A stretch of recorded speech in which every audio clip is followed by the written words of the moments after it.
Hello, I'm Eagle Gardens, Eagle Gardens 1 on Instagram, and this is fucking Talking Shit with Eagle, episode 229. This is gonna be a fun one. Hopefully, you guys had a fucking amazing Friday. We've got Sacred 3 mushrooms in the house. Of course, Tanasi's Gardens, Keith of Black Sales is who we're looking at right now. How you guys doing? You want to tell us how you guys are doing? Who's all over there? Man, Who we got in the house tonight? Talking shit with Eagle, man. Here we are. This is gonna be a fun one. Hopefully, we've been waiting for this all day with you too, sir. I got Keith from Black Sail over here. BlackSailMarket.com. Cool, and I'm Travis, also known as Flow Trippin' on Instagram. I've been a grower for a long time, and happy to be here talking with Eagle. Yeah, we're just kicking it out here on a Friday night in Denver, baby, having fun, you know. Man, a little funny. Down from crazy. The mountains, been up at the high elevation. This guy's working up in the mountains of the Colorado Rockies out here. Living at 10, 5, 7, 8, very high elevation. Felt weird coming down to, what are we, about 5,000? 5'2". So I dropped 5,000 feet in about an hour. And then landed here, got elevated again because Tanasi's got that dank Clementine. Just lifted me right back up. Come on in and say hi. Come on. Come on. We got the beautiful girlfriend Kelly coming in today or tonight to join us. You got a full house tonight, man, with you. How are you doing? Hey, actually, before I pass it back, motherfucking dab time, son. Dab time. Here, you're holding it too tight. There you go. That's what it's supposed to sound like. I probably just rang your ears out, and everybody else in chat that's wearing headphones, my bad if it's too close to the mic. Oh no, I'm ready. I actually am ready for you. I had rig all set up. I knew you were coming. I got a few concentrates ready. Tell us about it. What do you do to prepare for Tanasi Gardens? You got a couple of concentrates? What do you got? Well, yeah, what do I do to prepare to hang out with Tanasi? Well, of course, I find me some fun psilocybin to take. Well, first off, gotta have some good psilocybin. At least a good microdose, right? Yeah. Nothing too extreme. Not trying to be a hero tonight, but just tap into the network. That's right. And then I grabbed some Fagroli's Lime Skunk. Got the dab rig. I even got a little side perk there for it today. Get all ready. Got me some jar of dank here ready to go. I'm ready. I'm hoping for some Didgeridoo dabs, man. Yeah, man. Usually we play a dab song around here, but man. Damn. Yeah, we'll have to get the Didgeridoo singing back for you so the chat can hear that. They missed out. There's not always a dab didge, but tonight there's a dab didge. But tonight. All right. Too early. Yeah, too early. Can't get it dude. We're vibrating in here, man. Too early. Yeah, everybody's vibrating. You can feel us, right? We're fucking coming through the network with you. Very nice. Hell yeah. So what are you guys dabbing on over there? So I've got some next one from the dispensary down the street. Got some sour diesel, live resins. This one's a citral skunk times mother's milk and orange harina, or I'm gonna fuck this one up. Orange marijuana times Durban poison. And we've got some clementine flowers. Yeah, we got a fresh harvest downstairs. We just got some Dr. Who, some clementine, some sweet teas up, so plenty of flowers to smoke. Right on. Sounds like you guys are well prepared. Balls. Fucking calling me out. They're calling. Yeah, they're calling Keith out already because they too quiet. Hey, just so you know, I did not bring any baked cookies. I did not dose Keith up on edibles tonight. You should be able to ride it out. I'm not eating any more of your fucking cookies. Just FYI, after that, I actually cut the dose in half, and I've been enjoying them just as much. Probably more. On So one of the thank you for your experience. You actually guided me in the right direction. so one of the Embracing Organic show, we he had some edible cookies that we had made, or he had made, Yeah. and Keith had too His much. extra. He's a lower dose on the edible scale. What about yourself? Can you do a lot of edibles? Oh, I like to. I've only hit that mark once, but what was your experience like there, Keith? I just started to realize I was way too fucked up, like, to be on camera. And then I started to feel like I was way too fucked up to even be alive, you know? And so, like, in the middle of the show, I just got up and peaced out. And I just, like, stumbled into Tanasi's bedroom. And Kelly was in there. She was trying to go to sleep when I, like, stumbled in and just fell, like, face down on the floor. And she was all worried and shit. She put a pillow under my head. I got him a glass of water. Yeah, it was. Like, are you okay? He's like, I need to go to the bathroom. And when he says stumble in, he means felt the full force of gravity on his dome, Yeah. which brought him closer to the ground. Yeah. Yeah. So Dave took a picture. It's up on the Patreon content for Embracing Organics. If you want to see me all passed out with my pants around my ankles. And then, like, apparently I crawled into the bathroom and set myself up. Like, I pulled all the towels off the racks and, like, made like a little nest on the bathroom floor. I was comfortable there. I was sleeping there when they found me. It was like 3 hours later. So yeah, not an experience I care to repeat. But we are gonna do we're gonna do an edible challenge where everybody eats as much edibles as it takes to make them personally fucking crazy. Right. We'll play it out where it's a responsible or challenge. Yeah. Where since some people can take super high doses, like me and Dirtman Dan. Dirtman Dan says it doesn't affect him no matter what milligram he takes. We're gonna put that to the test. That's the challenge here. That's where our challenge come from. 1,000 milligrams. But If you think you're fucking tough. When I get close to 1,000, my body starts to tell me, hey man, why have you eaten like 3 or 4 of those regular doses? You know, like, why have you gone there? And it's like almost sort of like a reflex where your body's like, are you sure? However, if you use RSO and you take a full 1,000, wash it down, your body doesn't react the same. It's just like, that's the dose. And so, especially like day 4 on RSO, you're gonna like really be used to your dose and you're gonna be able to function. So with RSO, there's probably no limit to how quickly you can get used to high doses. We'll just say that. Yeah. I don't know, man. I'm dubious about all that. I can't really get used to low doses. Yeah. So. I never got used to the 1,000s though. Yeah. I've probably done it 4 times, but if I tried to do it more regularly, I could probably get used to it. As like some patients have said that they could get used to it, you know. So. I think I got close to 1,000 last weekend. I think. Really? In a day? Like one walk. Yeah, about usually 6, 7, 8 hours, and a drive, a 2-hour drive into that. Halloween? Yeah. Yeah. Last Friday night. Yeah, man. Right. Yeah. Halloween. 1,000 milligrams, like, I don't know. Every time I do 1,000 milligrams, bro, that puts me down. I clean out my guts and shit everywhere, and then I go to sleep for like 24 hours. Oh, man, it was all edibles that I picked up from this. Yeah. I went down to see my daughter's boyfriend play.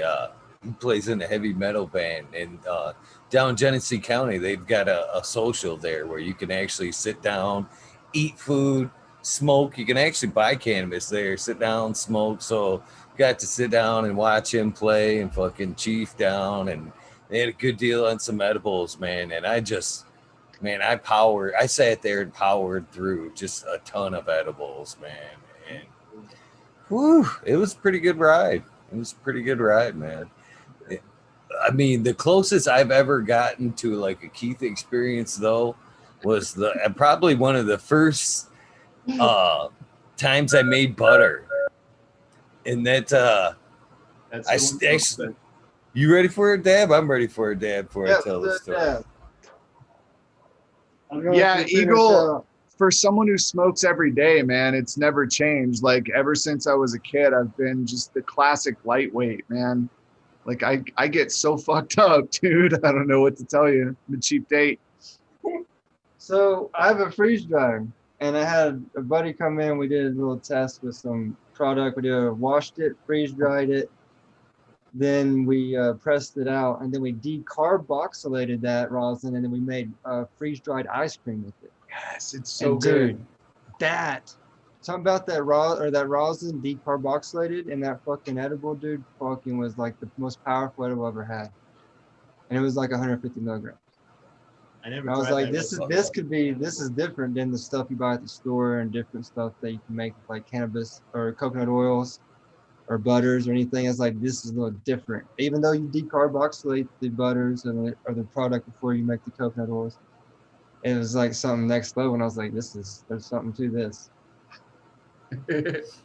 Heat done went You out. know, there's nothing wrong with being a cheap date there, Keith. Nothing wrong with that at all. And I believe that. I can see that the rosin edibles being, that's the best of the best there. Ice cream tech. Like, you just blew my mind, dude. I had You no want some idea. freeze-dried ice cream? The It's stuff actually, I got a little bit of crumbs in there of some, it's actually infused still. Oh, good. He said, get used to elevation at 15,000 feet, bro. Try the I just ice had cream. It's anxiety. cold.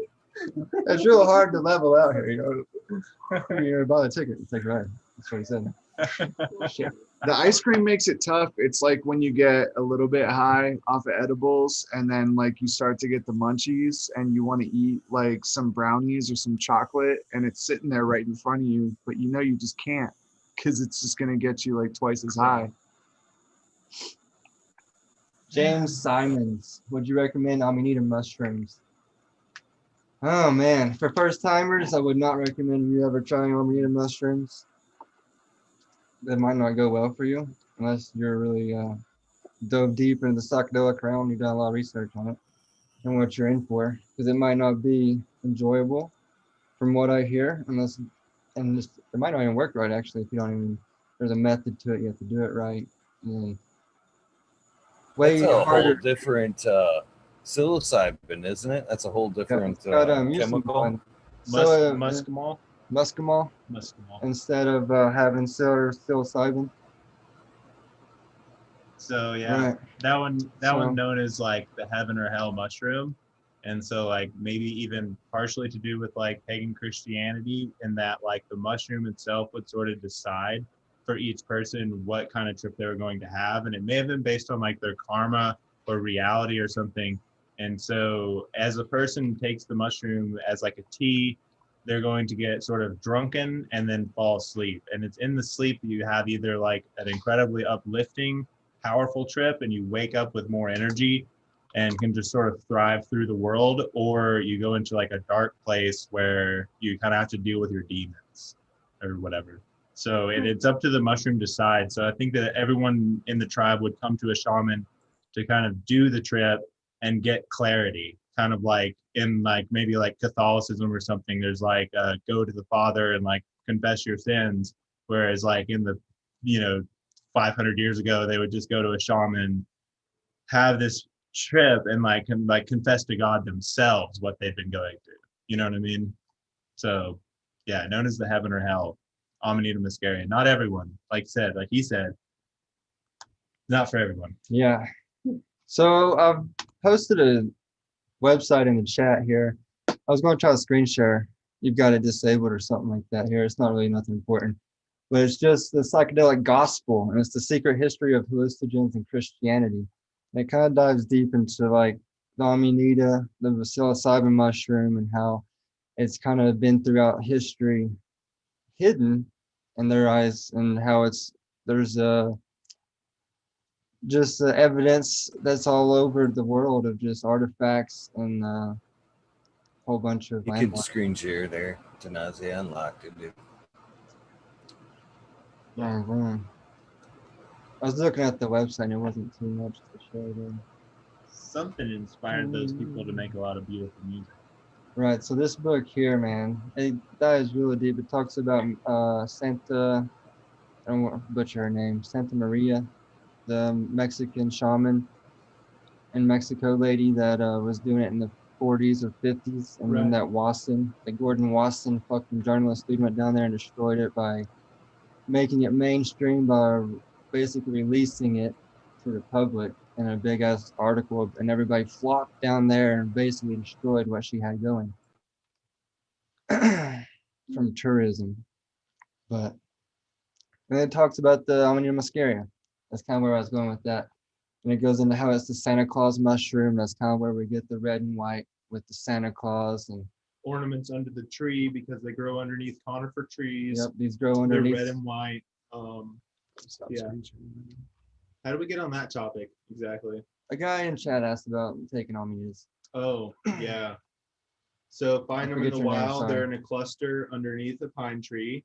So you're in a group of pine trees that probably haven't been groomed in a while. Like if you're in the Midwest or something, there's a lot of grass and like a pine trees along the field or something. A lot of pine needles under there. You'll see them pop up as clusters of white mushrooms, and they'll be densely coated in what looks like lamb's wool. Basically, it's like woolly, fluffy looking, dense white mushrooms. And then once that cluster fruits, they're going to be red, and all that white is going to be stuck to the top of them like spots. And you could take them as pins, and then you have all the resource you need is that white.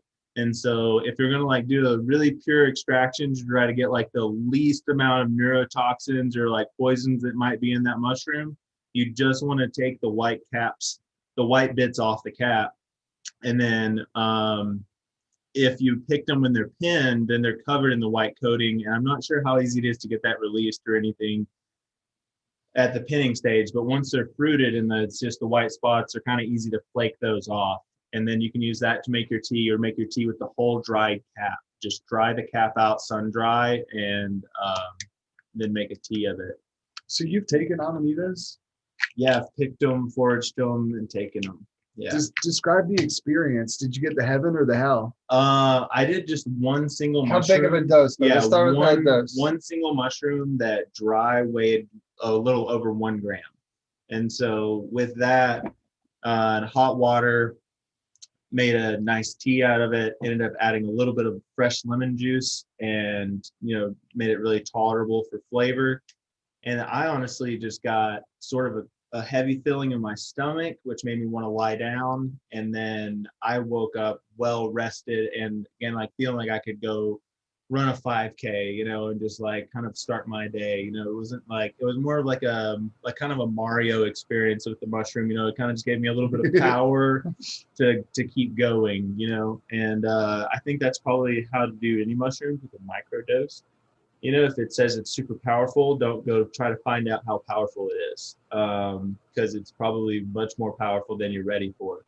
Right. And so if anything is quoted to be poisonous, you just have to consider that all things are poisonous. It's not the substance or the molecule itself, it's the dose.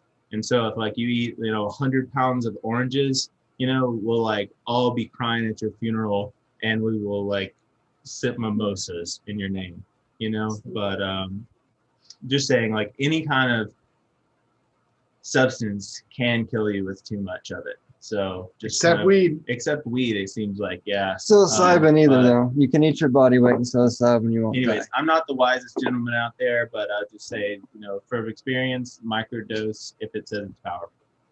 Mm-hmm. It's good advice. The Santa Claus mushroom. And it was like a thing in Siberia, and they ride reindeers around as part of the nomadic heritage to like eat this mushroom. And it goes way back into like their stories, and that's where we adopted Saint Nick and Santa Claus. Pretty neat book. Check it out. I recommend it. Sounds pretty cool. Anyways, cool. What's going on over there? Did you do a dab with us? Because I did a dab. Tanasi did a dab. I think we're warming up more dabs. We're getting chatty. I'm ready. I did do a dab, but I'm sure as hell ready again. We're gonna smoke this. Try something new. Herbs. Over here we don't have a dab bell, but we do have a Tanasi inspired dab moment. We don't have a bell. We have a song. We have a little dab song. So you can feel free to conversate over top of it. But why we got do just to kind of cover the torches a little bit. This is our dab song right here. All right. They asked for it the last time too. This is the dab song.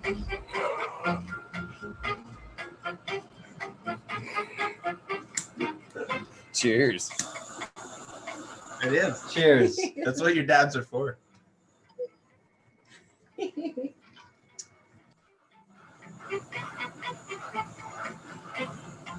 Yeah, I could just take the bell. I mean, come on. Everybody knows Tanasi's got the fucking bell. But everybody wanted a dab moment, so we decided on a song. It's a good segment. It makes it good for the show, you know.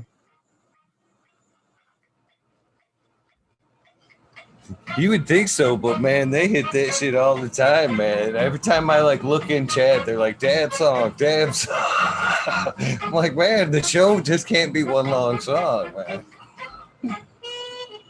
You get that on the Yo show. Oh, that's fun. I like that.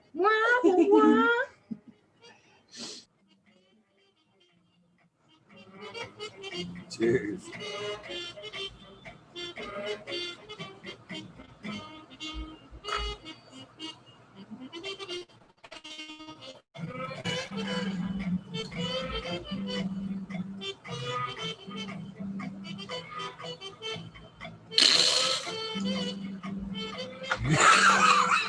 Ooh.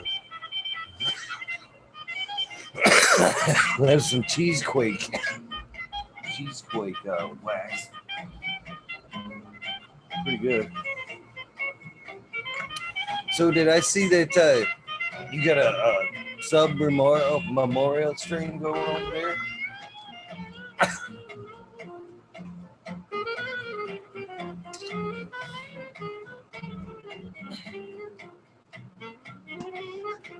Yeah, man. So there's a local breeder. His name's Local Boy Seeds. I had given Subco gave me a sweet tea pack for a tester way back when before it was even released, and I found a beautiful girl out of it, and I've been keeping it ever since. And this cat got a hold of it and bred it with one of his prize males that he's doing with his line, and it's called Chemical Kool-Aid. Sub cool kind of tribute, you know, it's a little sweet tea action with mine and whatnot. So I don't know if he's into producing those or if it was just like a little, hey, here's a little treat for me, special seeds for me. But yeah, so I popped them to see what's good for it. They look beautiful, dude. They're fucking all 10 for 10 pops, dude. Fucking stout, all beautiful structures. Nothing's runty. Not one of them is a runt. I'm going to be happy to see what comes of that. And I also got, you want to talk about more sub-cool kind of tributes. So Irie Genetics, Rasta Jeff, he has gotten a hold of some JTR. He got some packs of seeds. Jack the Ripper. Or yeah, Jack the Ripper, my bad. JTR, some people probably don't know that. Then he crossed it with some blueberry cookies and did some other JTR crosses. So I have a pack of blueberry cookies times JTR with Irie Genetics on that. So and that's a big hitter out here in Colorado. I think Michigan too. I think he has a lot of Irie Genetics army out there in Michigan. Yeah. Oh yeah. He definitely does. But yeah, Man, every it seemed day, to he come on like a wave, man. It seemed like, you know, you knew who he was, and then the next thing you know, everybody had some of his shit in their garden. And, He's smart. He's a man, smart right now it seems like everybody's got some shit in the garden. So oh yeah, he's doing smart, something right. He's too smart, man. Too smart. well, doing something right and talking about Subcool. You know, if you're following Subcool, if you're breeding with Subcool's genetics, then your business is gonna take off because you're gonna have that something else. And that's what his life was. So every day is a tribute to Subcool. If you've got his genetics, you know, it's like you've got something else. And you know that, Eagle. You got any TGA in the garden or anything going down like that? I've got some Jack the Ripper floating around, but I've got what 56 strains floating around Him. of the TGA, the dank I remember. flavors. I remember Subcool used to call you out every time you're in chat.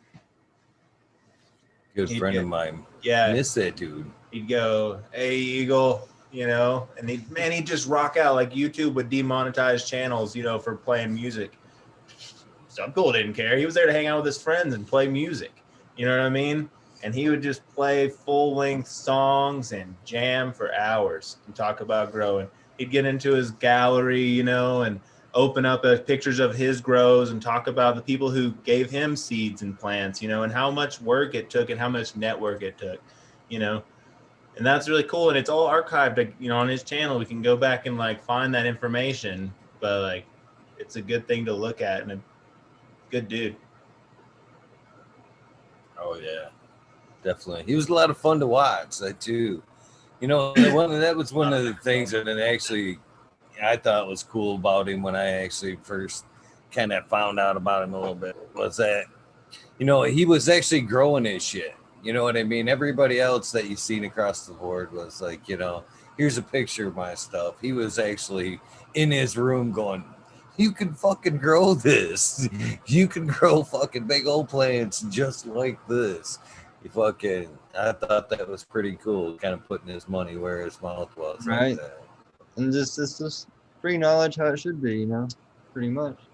Back in 2005, 2006, me and a friend of mine were doing some IT school stuff, and his girlfriend came to the library with us, and he said, just type in YouTube and you can look at anything you want to do. She wasn't in college. She was a cool chick, worked the server in a Mariner, good guy. So she types in weed on YouTube and she goes, Kyle, they have weed on here. And who it most likely was Subcool or one of the original OG, weed tubers. Yeah. And that was, for me, was the first time I knew that weed was on YouTube was because Jackie, as to give her mind YouTube, the first thing she searched was weed. And then there are growers showing weed on there. They just blew her mind, and it was not the right thing to yell out in the library. You know what I mean? But it was a great day. Yeah. The early days of the internet, man. Early What days a of the fucking internet. time to be alive, buddy. YouTube. Yeah. We're in the midst of it now, aren't we, guys? Chatters, everybody. Oh man, it couldn't be any better as far as cannabis goes, man. And being able to do this live, have a good time and just talk freely about it. Right. I'm getting I'm getting way too open with it anymore. Terribly, man. There's a nice little section of growers around here, and man, we seem to conjugate at the Walmart, and it seems to be we hit each other as soon as we come in. So right after you walk in there, it's hey, and then there's 5 or 6 of us talking out loud about growing and just it's kind of funny because we're not even quiet about it. Back in the days, you'd be somebody coming by, you'd wait a second for it. We're oh no, just loud as can be about it. Nowadays, you kind of open up your bud room before you leave the house so you get a little cologne on you. And then you go out because you hope to run into somebody smelling like gas. Oh, no, not here. You guys should know this. You guys live out in, where you could probably get away with this. But, yeah, everything's a drive around here. We don't even measure. We measure it in the dubs around here. Got to go to Walmart. That's a fucking 4-hour. That's a 4-joint ride right there, 2 each way. Just go to Walmart. Wow, Eagle, you are on the level with us right now. Yeah. Yeah. Man, I'm even getting his bed. I'm thinking about how far I got to get back to the mountains. And I'm just oh, you got all night. Yeah, all night. So there's only 3 states now that I'm seeing that are not legal, medical. So federal is on the board, man. We're so super close. It has to be Hey. around the bend. I like that you brought that in there. You know what I'm saying? Yeah. Yeah, the last year Actually, big for a lot of states. this is Big for a lot how of states. cocky it's getting. I actually got a fucking little jar. I keep a fucking pull forward joints in the truck. Fucking because the fast food around here is getting that bad to like even if you get a coffee or what, you gotta pull forward, and that's my response to fucking. You tell me to pull forward, I am gonna be chiefing up your fucking parking lot like crazy, man. I fucking, in fact, this is funny. This is last weekend when I went down to see my daughter, where we were fucking having a good time. We were going to see the boyfriend play there, and And what she does he wanted to grab a play? bite. You said he's in the band, and he's worth your time. So what does he play? He plays bass in yeah. a speed metal band. Oh man, slapping. Yeah. Slapping a bass. Yeah, like I play didgeridoo and I like to follow bass rhythms. And so like if somebody's like real funky with the bass, I'm like, that's cool because I'll try to make new sound based on what I'm hearing. Well, and it was funny because this isn't even his like normal band. This was like a fill-in band that he was just like, and they were playing some covers, and it was funny. He was like had it on like this bunny mask, and everybody else had their face painted. And he was, it was like, it was funny. He did a great job, but it was With, funny. He wasn't as proud of it though. He's like, yeah, this isn't my normal tune. They had some good stuff. They played some good stuff. Was it some He of just that? didn't. Was it some of that like postmodern like metal with like screaming lyrics? Oh no. Okay, I think one of the better Cool metal. better songs that they played was like Hash Pipe, and I think they played like Lit, My Worst Enemy.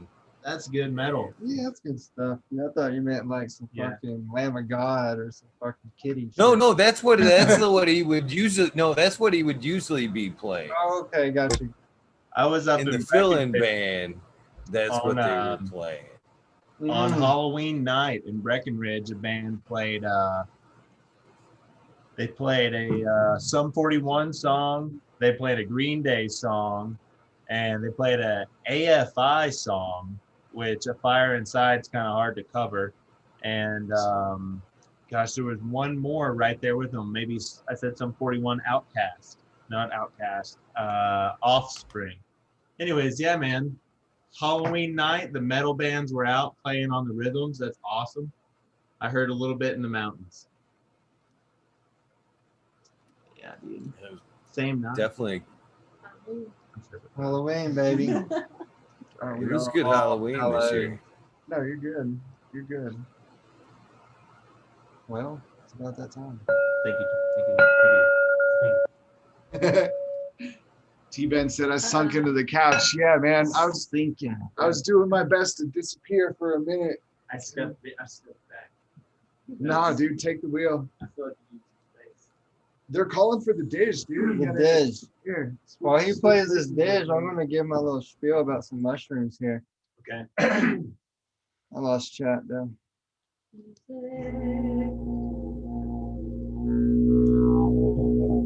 Boom, Sacred 3 mushrooms right here. Use code EAGLE for 10% off. One of them psychedelic mushrooms. Check it out. Not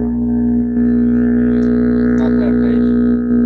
We're doing giveaways, which we'll do tonight, right? We're doing one tonight.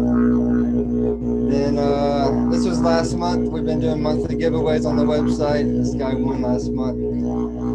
Sacred 3 mushrooms. All you need, man, it's got this jar of corn. It's a 2-part system, dude. It's super easy. The hardest part is going to be just sitting and waiting and not touching it. Once you set it, don't just forget it. Just come back in like 30, 45 days. So part 1 here, you inoculate this jar, and in like 30 Actually, about 45, 60 days, sometimes even faster than that if you got good genetics. That jar will colonize up, and then you'll be ready for part 2. I don't know if you can see my mouse or not. I'm showing everything with the mouse. But then you would make the substrate. Use this bag here, make the tote, and keep it super moist. And then you have mushrooms within probably 30, 45 days. You have some mushrooms. Get some manure base. Get up. You're not gonna be able to grow any like wood-loving mushrooms in this kit. I've got how-to videos on the YouTube. Make it simple, easy. We've got, I can testify, by the way. It's super easy. He hooked me up with a kit. It was fucking awesome. Like, way easier than growing weed. Have you ever grown mushrooms before? No, man. No, it was just, it's like making a little cake and then you put the lid on and pretty much forget it. Spray it with some water every now and then. But like, it's funny because it'll sit there for like a month and not do anything. And then all of a sudden from one day to the next, you've just got like a big old like 3-inch mushroom sticking out. Yeah. It's really small, compact, doesn't take a lot of space. Don't really need nothing special. Just need some spores. I don't supply spores. There's so many reputable places, man. Just hit me up. I'm always answering IGs and emails, answering mushroom questions, and I'll shoot you out 3 places that I use. And yeah, because there's so many reputable places that are doing so much. They're doing so many things with spores. It's like I don't really want to get into that right now. I'm gonna focus on these kits and get those out there to folk, and then boom, boom. Let's make that a thing. Eventually, I'll get into making my own spores. But right now, I want to shoot kits. Man, I'm digging that Didgeridoo. It is nice to have the didgeridoo. Key change. Especially so those like, especially on deep trips, man, like really deep diving ceremonial doses where you're not like chilling with like friends and hanging out, but like really diving deep. It can be very like the didgeridoo and like very shamanistic, like chants and singing can really take you to a different place. More so than your hip hop or listening to classic rock while you're balls to the wall tripping nuts with all the lights on. It's a little different when you shut the lights off. And, yeah, We can talk about that? I would think so. About whatever the fuck you want to talk about. Right? You ever done dimethyltryptamine? A DMT Oh trip? no, I haven't. Oh man, I'd love to though. Right. So What was that about 10 he years ago? wanted to tell you about his DMT. Allegedly, I heard Well- somebody told me a story and it went like this. Well, we're all grown ups here. We've all encountered DMT before. Out here living in this free state of Colorado. It's just like any other drug you found on the street. But You mean that one time in Mexico? Yeah. Mexico's a crazy place. I was too shy about his DMT trip. It I was think somebody else, it wasn't me, allegedly. people talk about their trips all the time, bro. Don't be shy with it. It's like But yeah. years ago. Well, I just remember, there might have been this like shaman music playing. This like really breathy, like, I don't know what it was. Some kind of like Alaskan shaman music. It was Peruvian. But I will never, for the rest of my life, I'll never forget this woman singing. Like it was really like, it was fucking intense. What happened? And then Yeah. you just focused on music. Dark lights, laying down on the couch. Oh my God. All right. So everybody in the room just kind of melted. And that was really funny. I started laughing and then I was just gone. Like I didn't see anything. I was actually afterward. I mean, when I came back, I didn't know like how much time had passed. Like I was just not an entity. Like I just skipped forward in time and all I really saw was the void. But I didn't really see anything because it was just instant. And when I came back, I felt really connected to everybody in the room. It was pretty intense in that regard. Like if somebody starts laughing, you would kind of feel it and start laughing too. So it's very communal. I want to say we drank some alcohol that night. So were there any like revelations you took away from it? Like I said, man, I was on the other side. They told me I was gone for like 9 minutes. But whatever I saw, if I did see something, I was not allowed to remember it. So that's just something I think I've encountered too, and I feel that's the same. If you drink alcohol before your DMT experiences, when you go to this next place, it's been black every time for me. It doesn't let you see what happened while you're gone, and you come, all you really get to feel is the exit and re-entry. So she has a different story. It was weird. But yeah. for her, it worked. Go ahead. It was wild, and I don't know if it's because I don't smoke weed. I don't have those kinds of experiences, but like I did drink probably a lot that day. And more than all of that's us, probably what gave me the courage to actually try DMT. And for me, it was the same, like lay down, we have the calming music, and I smoked it. I coughed my lungs up. It was horrible, but it was harsh, yeah. And this sounds super weird and super crazy, but I closed my eyes and I didn't see anything. And then all of a sudden it was like all of the shapes and the triangles and everything like swirling around, just like they say it would be.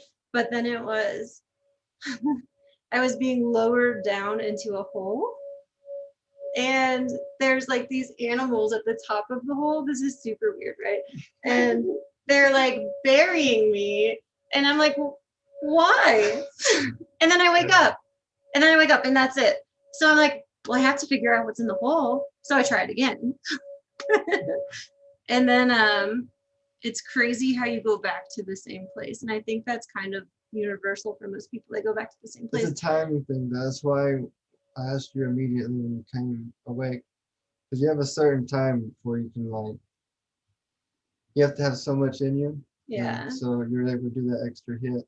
Well, even that, and like people that I know that have done it, they still like go back to a certain hallway with rooms and entities and things, and they see the same thing and it's the same experience. So I don't know if it's going to be the same every for time everyone. they do it? Yeah.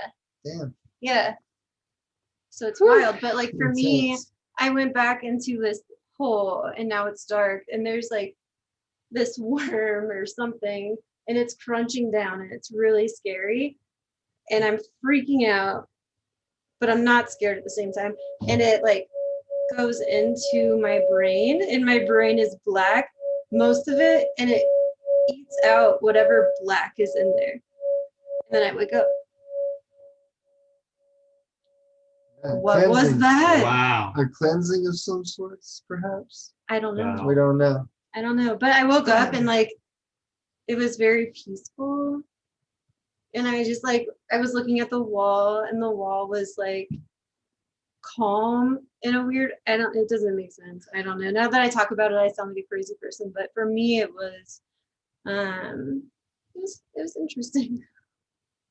I don't know. Yeah. That's a beautiful story. No doubt. It From is. anyone hearing it from right here in the room. Because I just gotta say that was a beautiful story. Pleasant like that Right. either. And so and also to be able to recall such a beautiful story of like cleansing and a clarity, a clear feeling.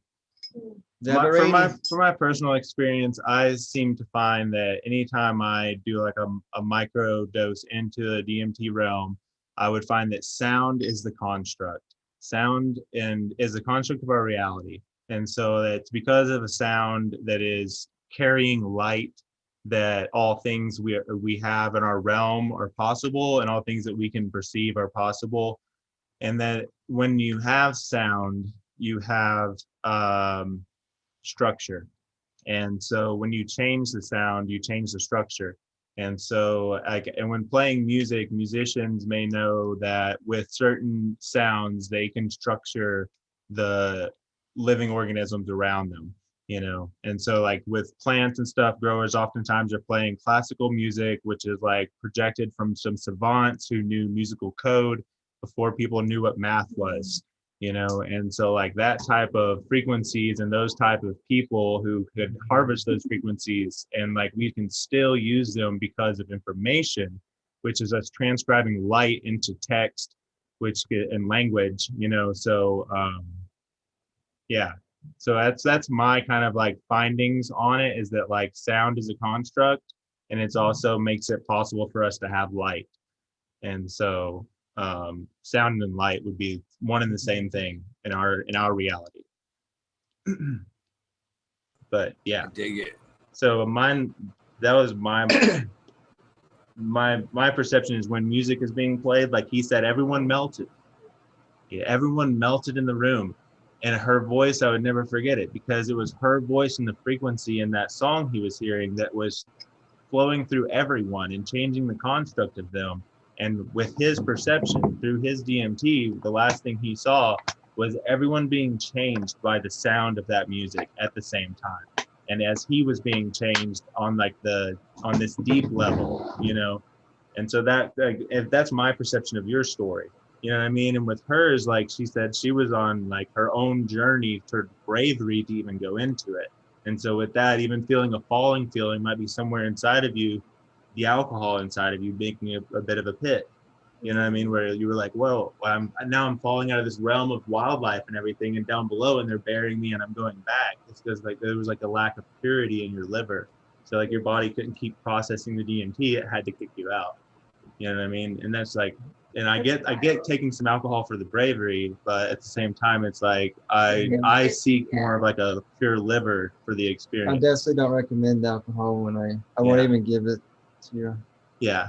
Or like do the ceremony. There's a ceremonial thing too. That's how it's not like you're just gonna break out a fucking bonfire and have fucking a little hoot. Yeah. I make it like I bring the DMT into my life as like a ceremonial thing. Have the lights down low, got the good chant going on, you know, and I'm comfortable. And it's pretty much the big setting and dose. Yeah. And see, like each person their own mantra. You know what I mean? Like find your mantra and find who you are, and like find what you want to be positive about, and like keep that the same always. You know what I mean? And then like if you're going into something really brave, like finding a molecule that's going to like, you know, let you live your mantra. You know what I mean? Just like go into it with that intention. You know what I mean? And like always go into life with like your intention. So it's like I think finding your intention is probably the first goal, and then like after that, you know, when you're in the right time and setting, like Tanasi said, you know, just, yeah, be sure when you're going, you know what I mean? Don't just be like, oh, here we are behind the dumpster. Or you could be crazy as fuck. I smell DMT in the middle of a Spangle concert. Oh yeah, so, one time or two at a concert in Colorado, you'll smell it sometimes. So I mean, that is who those insane. people are. I know, bro. Yeah, fucking hey, dude. When you gonna do fall on the floor in the middle of a concert and then just get up 10 minutes later? I don't know how they do That was that. crazy. Thanks for not stepping on me. Like, I guess if you do small dose to like a micro dose, you'll stay on your feet. Back in the day, before they really structured up the Red Rocks Amphitheater in Morrison, Colorado, there was a guy in there with a big torch, and he was walking around. He was wearing some kind of cape of a tapestry, and I was like, "How did he get that torch in here?" You know. But apparently, there's a hiking trail in the back. And he was probably some Deemster creature that liked to watch people sleep. You know. I don't know. I didn't actually cross paths with him. He was walking around with the torch lit, you know, big old torch, big one. And it was lit, and he was walking through the Red Rocks Amphitheater high up in the high grounds of the amphitheater. I was just like, I don't know how he got here. But yeah. cool. It's things you see at concerts. You brought it up. I don't think I'd want to do a DMT at a concert, man. I would think it'd be more like you say. I would want it to be a ceremonial thing, more guided.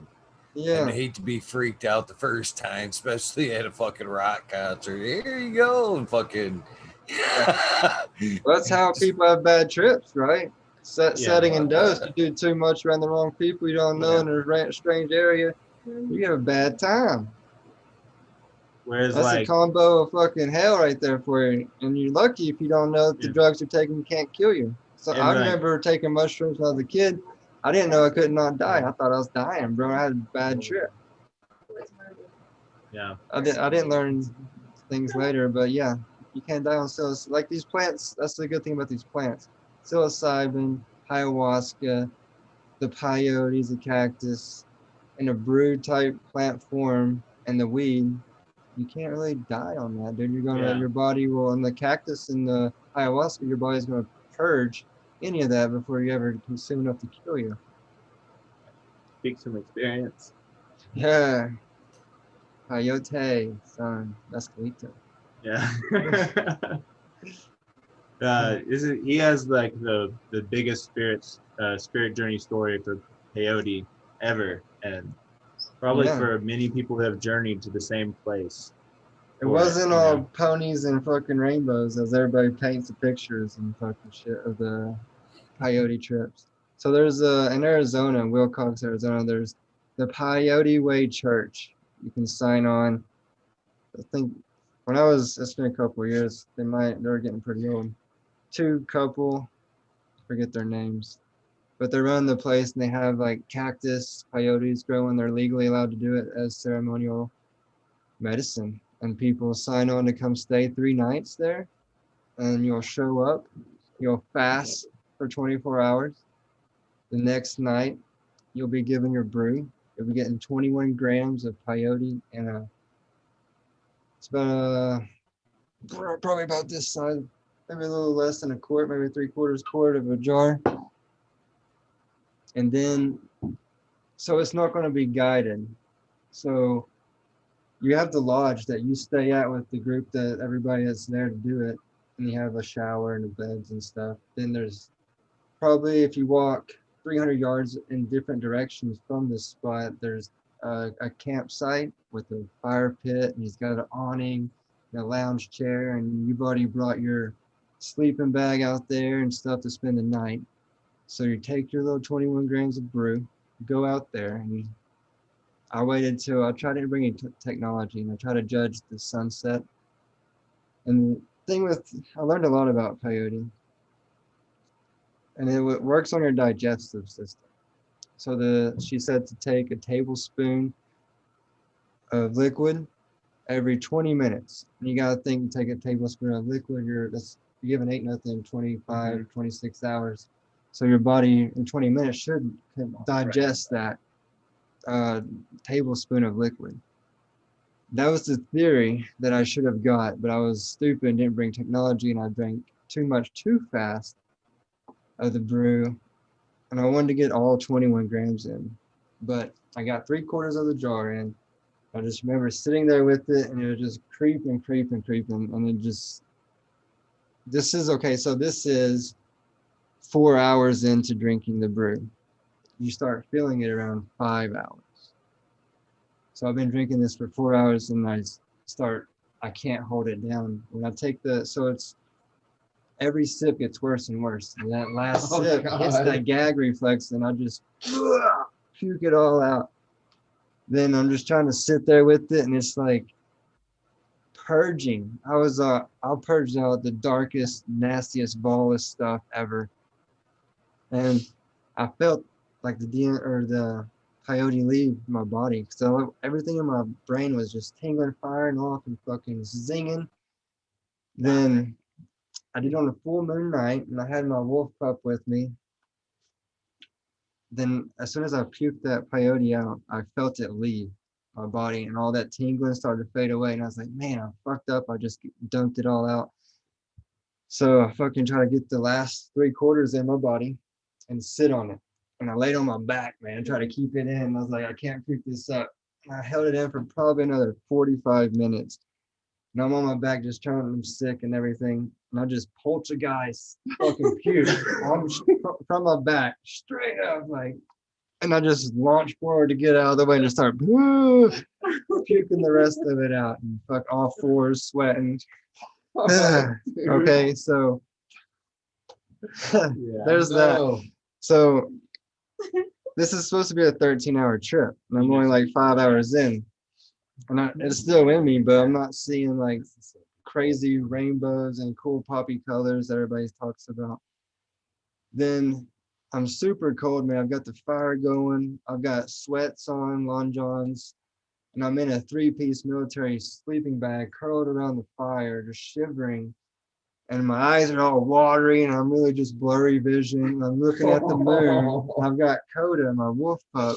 He's running back and forth because there's coyotes. There's probably a brush, probably 60 feet from the fire. And there's coyotes. You hear like 3 points, the surrounding like 3 points, and they're just howling back and forth. Yeah, yeah, just fucking. And my Coda's going fucking back and forth, howling back at them. And dude, I'm like, damn, they're gonna gang up on my pup, man. I'm fucking crippled over here. And it was just a very physical trip for me, dude. It was very physically mental. It wasn't like any like colors and like happy rainbows and stuff. It was very difficult to get up and take a piss. I was like a 90-year-old man, dude. It's like tough. Then yeah, I laid there around the fire until the sun came up, bro. Probably woke up with bald eagle wings. Yeah, I just sat there and thought about life. You think about everything, go deep thoughts. That's what it was about, cleansing. A real good physical cleanse, and then like emotional and like mental. It was very good. It was although it wasn't like, I guess you would say, super or like great and enjoyable at the moment. The outcome's always great. You always get some type of therapy from that. Tell them about the character that came by on the horse. Oh yeah, so there's another army guy there, and he was doing it with his family somewhere else, right? On the big property, and there's So- free range horse. And he did just so if you do just the right amount of peyote, you won't experience the puking and all that. He got just enough in his body, and it was fucking joyful.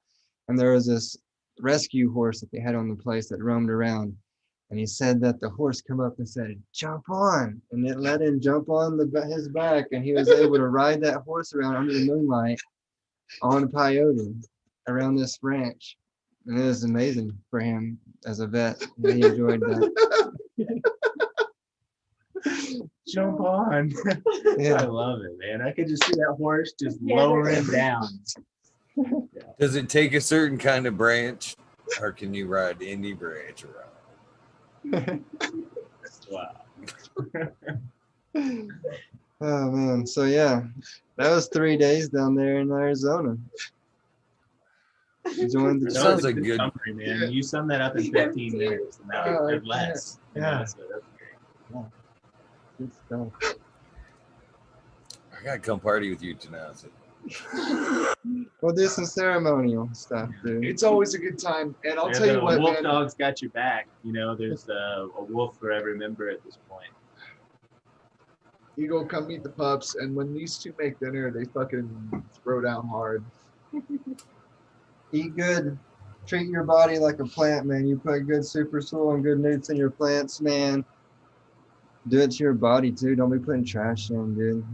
Treat your body like a plant. You want good fucking dank buds? It's funny You shit. gotta do it right with quality nutrients, right? Quality inputs. Man, that's funny. I say that all the time. I should be running with you guys over there, man. All right, you want to move? We're trying to move to the Rockies, or we're moving out to Michigan? Come to Denver, man. It's great. Sounds like a good time out there. We don't have the peyote and stuff over here yet. Well, that was in Maybe- Arizona. That's a church down there. Dude, that's why I moved. A lot If closer you're- from there. If you're really good on the internet, though, you can find seeds. Grow your own. Yeah. What was you gonna say? Do that. Do that. Eagle, I was gonna say that's literally like what got me to move to Denver. It was like I wanted to come hang out, and Tanasi and Dave talked me into it. Sounds like it's been good to you. You might end up here, man. You might be happy here. Should come by and hang out. Sounds like he's happy. Yeah, Michigan's the same Yeah, way, though. How to sounds feel. like he's happy in It's the Michigan. same. Seeing all your grower buddies at the Walmart and being able to talk publicly about it. Sure. As long as you like the setting. But if there's something about the setting you don't like, you know, there is mountain towns and stuff that's, you know, they got Walmarts too.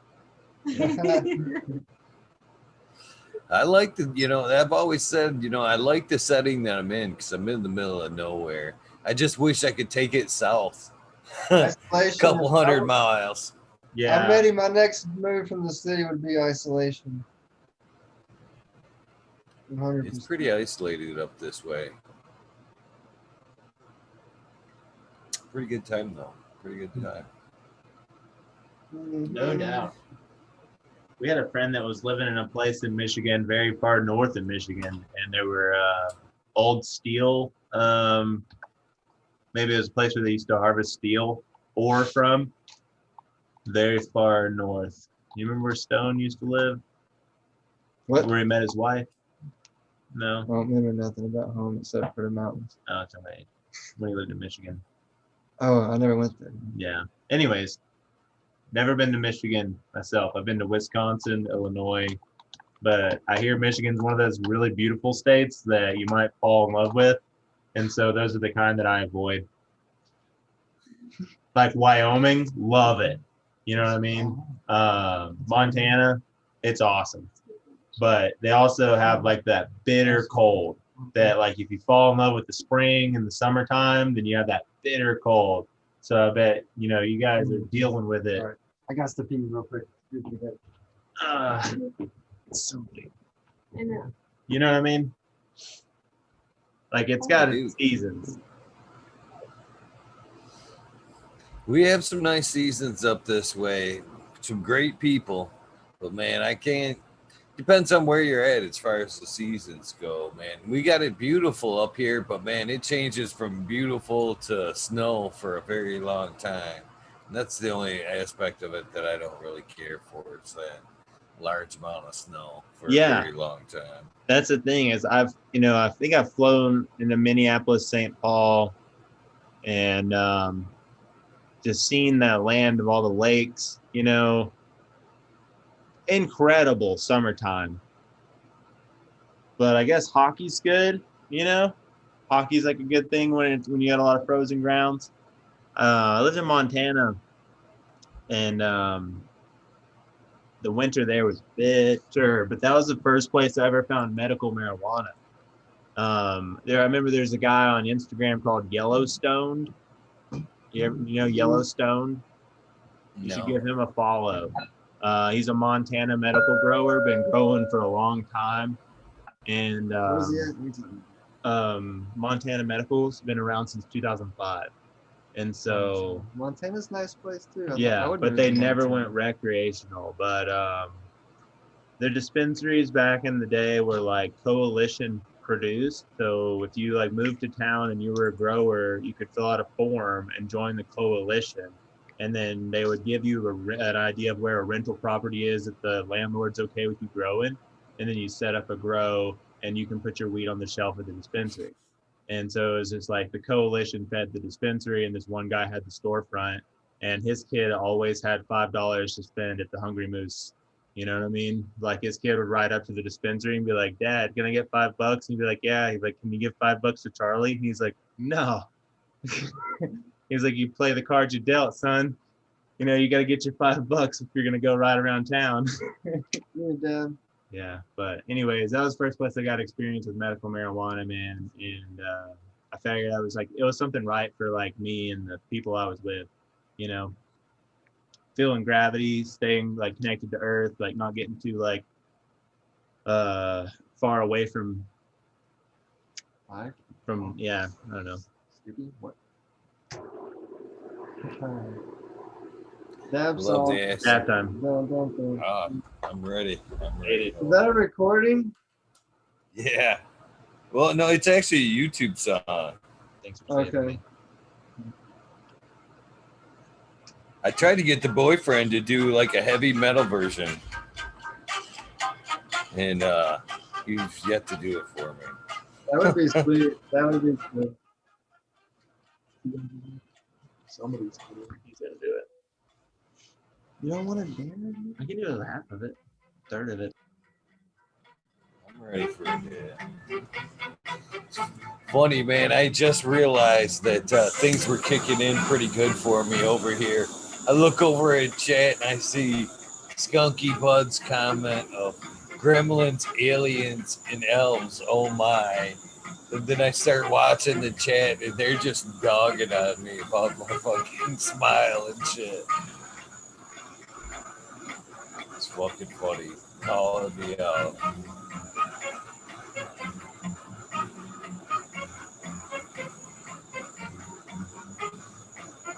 I am feeling pretty good right now, bro. No complaints. No complaints.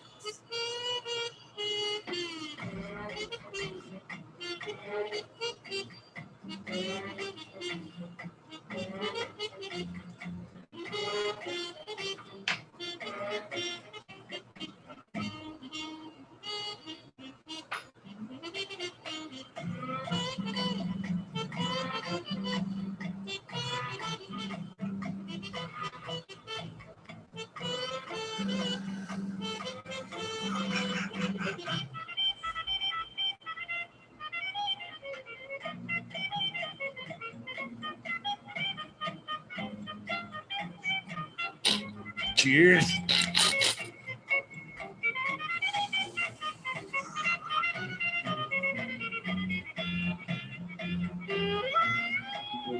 Cheers, essays. Yeah.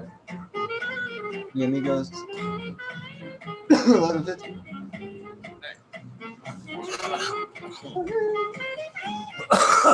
Man, this thing's killing me. Yeah, man. That one got me. Yeah, it's early mornings out here, man.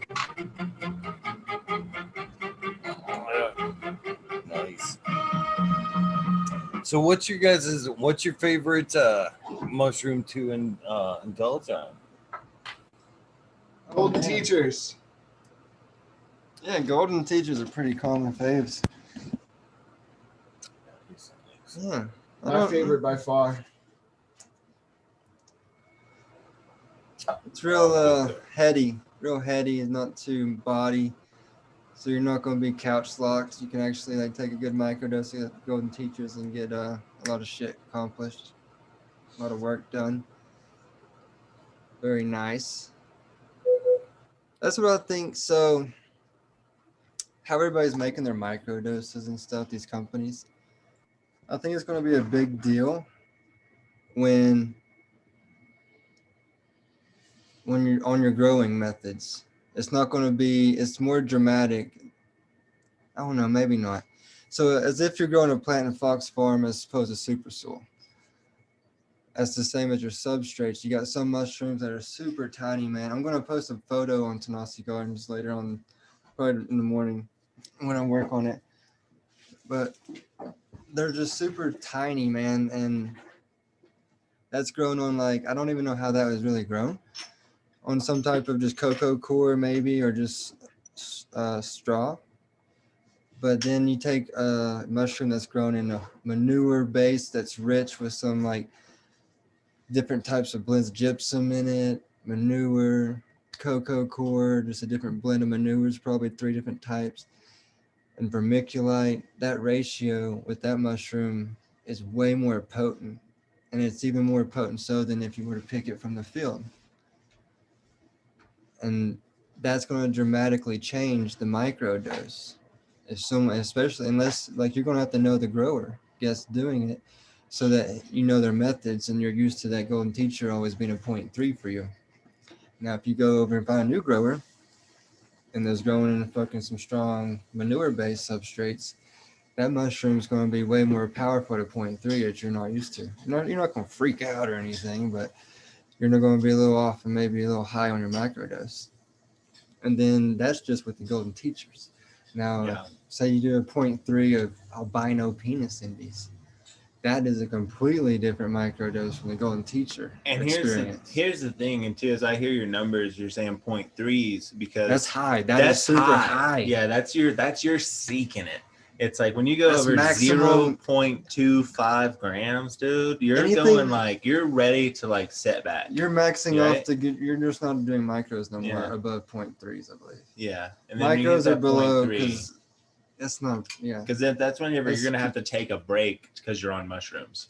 You know what I mean? So if you're working full time as a grower, you got to plan that like sometime you're going to have this little break where you sit down for a while, listen to the music, make some music, and then make some food, you know, like kind of planning your lunch break. There's going to be some rest in there, like a little siesta or something, right? Because you just got to lay down. And that's like, if you keep it under 0.25, then you might actually be able to just function fully throughout your day. It's just a vitamin, really. Yeah, You need it's to a keep it vitamin. like treat it like a vitamin. You take fucking 100 milligrams of B12. You know, Yeah. you're going to eat 100 to 0.1 to 0.3 is 100 milligrams to 300 milligrams of psilocybin. And then, like, again, saturation too. So if you've had, you know, 1,000 milligrams in or a whole gram in a week, you might feel yourself want to pump the brakes and just ride it out, you know, for 3 to 4 weeks or something. You know what I mean? Like, man, I did like 4 microdoses and I haven't wanted to touch mushrooms in a long time. Right. You know, just because like it builds up. And then if you kept going, you might find yourself with that microdose going straight to the peak of the microdose, because you've dosed on that same microdose for several days. Your body gets used to that high point and it goes, oh, what you're looking for is this crescendo. So the moment you put that 5th day of microdose in your mouth, you break the 1,000 milligrams in a week. You know what I mean? That's whenever you like trip immediately when you take it. And, but I don't know, maybe that's not everybody, but that's for me. I end up doing microdose and then leave it alone. Yeah, everybody's going with the B and find their own load. It's the same as edibles. Yeah. Some people can never eat 100 milligrams. You know, some people eat 2,000 milligrams. Yeah. What about yourself, Eagle? Ever have an experience with psilocybin, like your favorite strain or anything?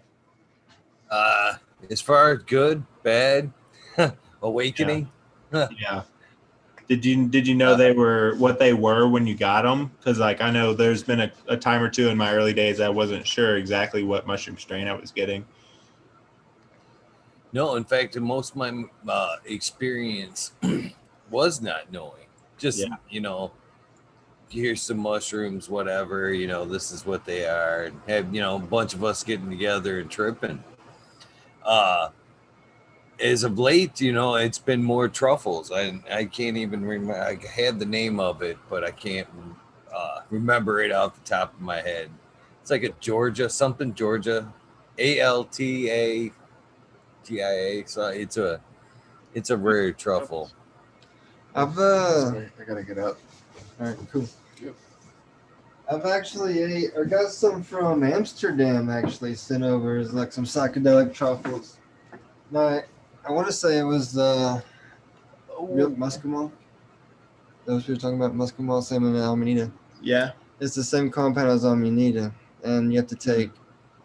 It's a great deal. I had to take like 30 to 60. I think about a 60-gram pack, and 2 of us took 30 grams each. Is what we calculated on the truffles for a big dose. But it wasn't no much than a small, like a low dose hit of acid to me, and just kind of made me have a headache. Yeah. Anything muscimol probably is going to have a little bit of a headache association. Yeah. That's weird. So you got some cool truffles though. Yeah. I can look up the name here real quick. Oh, I was probably drinking alcohol at the time with those truffles as well. Oh. So induced a headache. Yeah. I think for me, you know, Keith said Golden Teacher. That's a great one. That is, you know, just one of the most level mushrooms on the spectrum. And it's a really cool one because the caps look like wizard caps, like Harry Potter, you know, or some kind of like wizard story with a leather hat that leans over at the top. And so those are really cool caps to get a hold of. Whenever you have Golden Teachers around, you can pretend that you're practicing your reading skills, you know what I mean? And whatever. So then B plus, got some of those sourced, and that Honduras, we're probably on the same spectrum as the B plus, the Honduras. For like a microdose, you got a hold of one mushroom one time, you know, it's like, wow, what a cool thing you created there, you know. You call that the Honduras? Wow, you know, it's like a great vitamin. The B plus, I mean, what is it? Just full of B vitamins, and it just makes you like get a healthy dose or something. Do you know? A B plus. What do you mean? The B plus mushroom. Why is it called the B plus? Is just I have no B idea. positive? I have no idea. Maybe so. Yeah. I haven't done the research on that. I've always wondered. I just consider, I'm like, well, it makes me feel like kind of like a happier feeling. So maybe it's just a B positive mushroom, you know? Yeah, that's what I was thinking. And I didn't really catch on to B positive until I always called it just B plus because you got the albino A plus. And then so that's just B plus. And then I didn't realize, I was like, it's probably B positive then because Jinx Proof throws out the B plus. And he says B positive, you know. And it's funny to hear him at shows talk about some people will come up saying B plus, B plus. And he's like, it's B positive, bro. B positive. Yeah. That's the one there. I just posted it in chat. That's the one. That's the truffle. To embarrass myself with trying to say it. That's same one. Yes, that guy. I used so to have a little syringe of those somewhere. I take a lot of those. I mean, really? You order yeah. from overseas? How do you get access to that? That's crazy. I have a friend that he cultivates those and a few other ones. That would be interesting to see, actually, because I actually had some spores of those, and I was like, I don't even know how to grow these, because I don't think it's normal. I think because it grows in the soil. I wonder if it just grows in the substrate. I wonder if it just makes substrate. You just grow it in grains, and you break the grains open, and they're in there. Like they were actually like little like white truffles, you know. They're so like if you he actually goes through and the process and toothbrush cleans them. Yeah. Does it come out of a grain pot? Does he grow them in a bunch of grain? You know? Yeah. Yes, he does. Kind of break open the grain, and so we got a bunch of corn. You end up having these pods. You've seen it cultivated before? That's pretty cool. I've seen a documentary about growing them. Yeah, and so.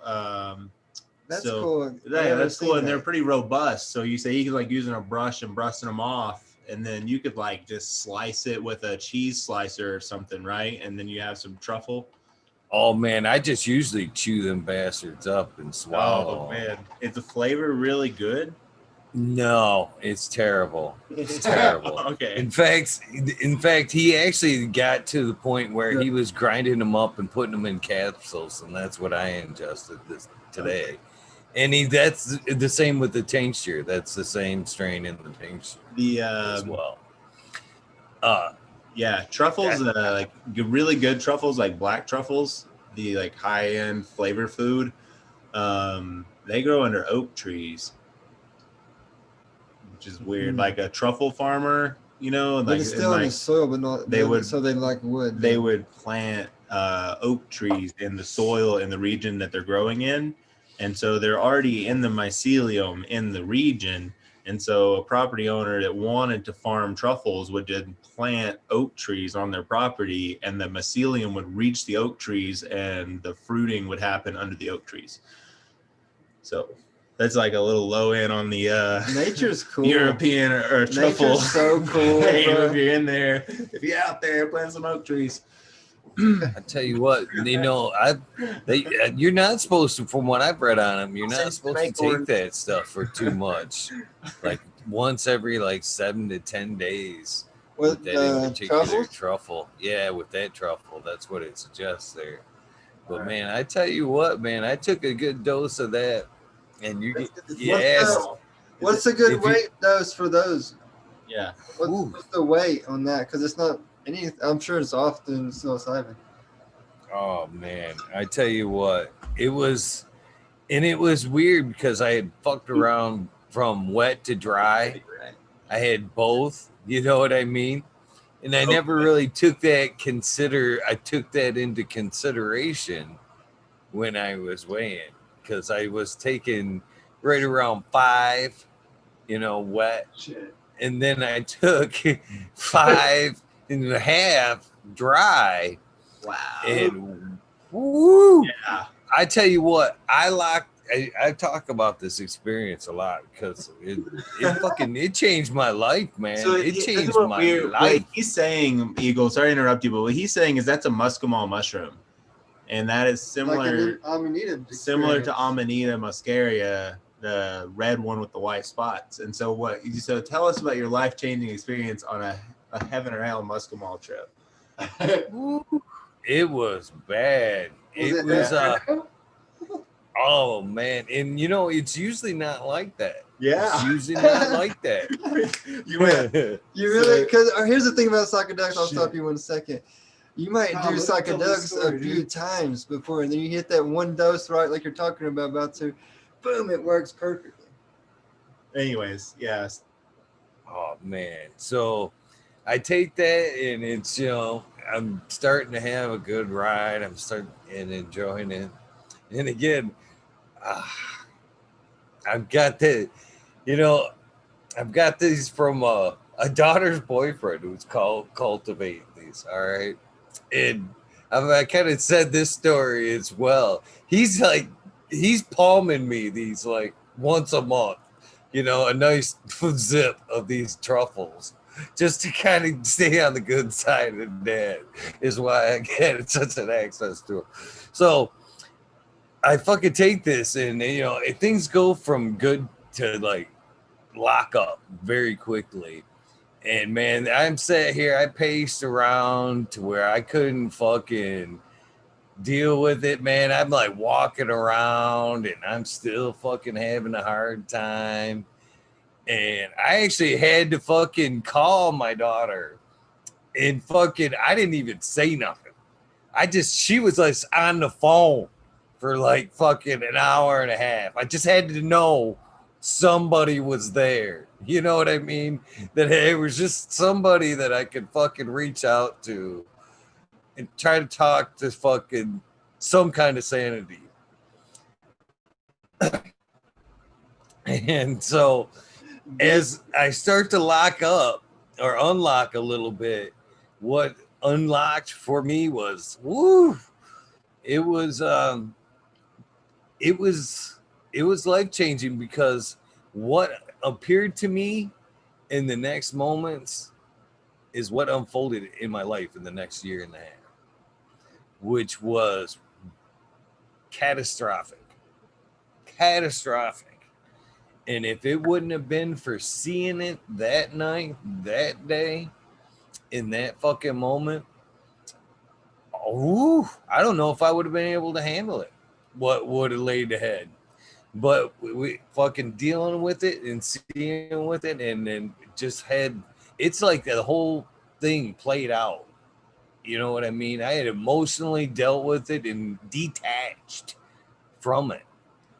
And as it played out, man, people around me, as these bombs around me were being dropped, we were like, how in the fuck are you doing this? How are you fucking dealing with it? How are you not fucking losing your mind? I'm like, I already dealt with it. I'm already done with it. I'm That's on my the next deepness phase. of the psychedelic realm, man. that's Also, like how how it helps we could people also- cope with death too. You could Yeah. also call it the balance of like Tai Chi is like the ability to stay the same throughout the positives and negative flow of reality. You know what I mean? And so if you can always remain the same while things are coming up and things are going down. And so like when you went to that level, there were probably practitioners practicing Tai Chi and they were in that realm with you. People who spend their whole lives meditating and things, you know what I mean? To find center and gravity. And this mushroom trip took you right in there with these masters meditating. And then whenever things fell apart, you know what I mean? Whatever you saw, whatever happened, you know what I mean? You weren't shaken because you had like walked with these Tai Chi masters on another realm. You know what I mean? So whenever like things are falling and You're other a people Tai can't, Chi master, bro. I just breathe deeply. Oh man, but yeah, dude, that's Yeah. the glory. I'm glad you got a good cleansing of it because That's so that's cool. a big dose of mucimol. Yeah. I want to say it's mucimol from that little mushroom you posted. I'm lost it. So that's what I researched was truffles or mucimol or musa. I'm fucking making it the what's that medicine? So it was funny that you guys related to frequency earlier on too, because you know that's something that it's funny that I touched on early on in my life, but back then it was more of I found it to be just, it related to everything.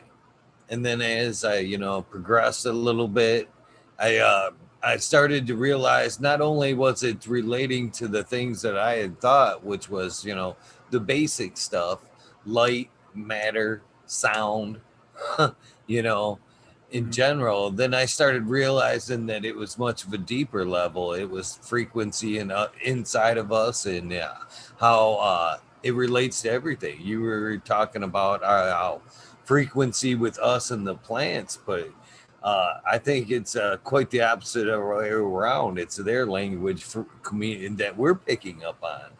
And it isn't until we've kind of coached ourselves into that place that we can actually pick up on that. And I think it is through psychedelics that we're able to, lower or raise our frequency need be to, access these things, the Akashic records, the things you guys have seen during your DMTs.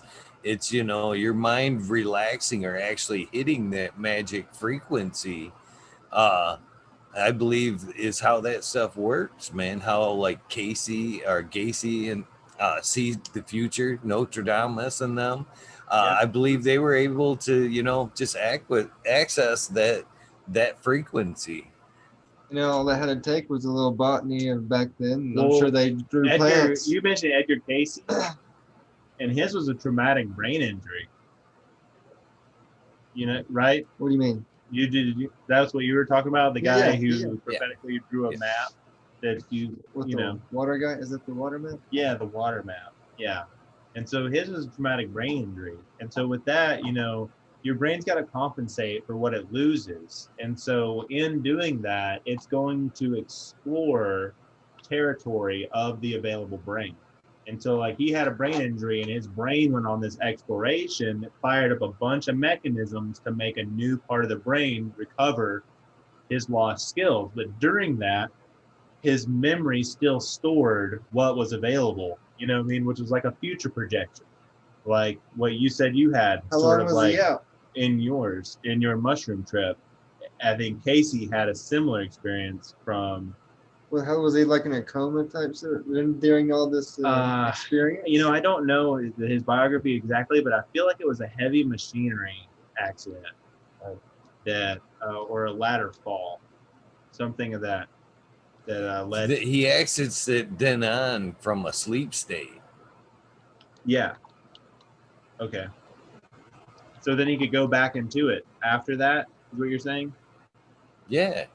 So exactly. So his brain had still mapped everything in a way that like, so someone going on psychedelics, they have this like vehicle to travel through their brain for a limited amount of time based on the substance. And so in that time, you could jam on music and lasers and just like go visual on it, or you could like put yourself in a cave a half a mile into the ground and just like sit still. And so with that, you're going to get a little bit more of the full spectrum of your brain opening up without your eyes distracting you. And so with this guy's brain injury, he may have been able to access that same type of like projection by memory because it happened organically. His brain organically built the network to rebuild his mind after an injury. Anyways, lots of people get skills when they have brain injuries, is all I'm saying. Yeah, something happens. Yeah. Rewiring of sorts. And then other people are going to use their psychedelics and they're going to try to meditate, or like other people are just going to meditate. Some people are just meditating. Yeah. These realms. Yeah. And then some people are doing ultra marathon running where you like break beyond a physical barrier of the human mind and you keep going, and then your vision changes. And so they talk about hallucinations and like, they sleep levels like 15 minutes. Yeah. Like there's some people that are running like just 200 mile or 100 mile. Like I've pushed the marathon distance and a little bit beyond, but there was a visual hallucination that would happen after running into the distance. Anytime you come to a vista, looking off a cliff, the edge of the cliff would appear as if the horizon was at the edge of the cliff. And so I could see that some people in journeying on long distances could hallucinate that they get to a cliff and they want to walk off the edge. because the visual perception of the edge is different for a moment. And I so could like just see running at night. You've been running for how long do they go? Like weeks or a week? so yeah, some people do like So it's longer races, right? 3 or I've 4 only done like days at least. 12-hour You're race. fucking sleeping 15 minutes a night and you're running at night. I think so. Mhm. That running at night, I think would just fuck with you because you would start getting all this like weird visual. Yeah. The fucks. things that are far away fit into the gaps of trees that are close. You know what I mean? So you Yeah. can't tell how far away things are that are right outside of your tunnel Because I've vision. done 24-hour drives in the truck, dude, and Yeah. dude, I've been at the end of that trip hallucinating Yeah. and like seeing shit in the road, and like really have to be cautious of my brake and like I'm on my fucking edge. Yeah, you shouldn't drive Like- 24 hours straight. It's tough. It's a tough trip. Red Bulls and fucking Were you driving all the way sunflower across the Jamaican Islands or something? from Chattanooga to North Dakota. Oh wow, North Dakota. Yeah.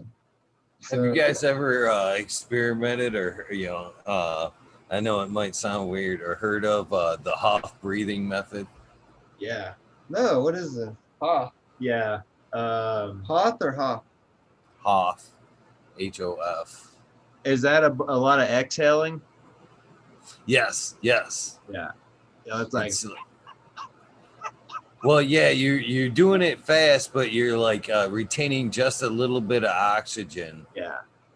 every Yeah. time If I'm until like you can't basically anymore, and it puts your body like in an adrenaline state where you yeah, kinda so trip like I've from that. been A lot of breathing exercises can take Yeah. you some places. right. Just controlling your breath.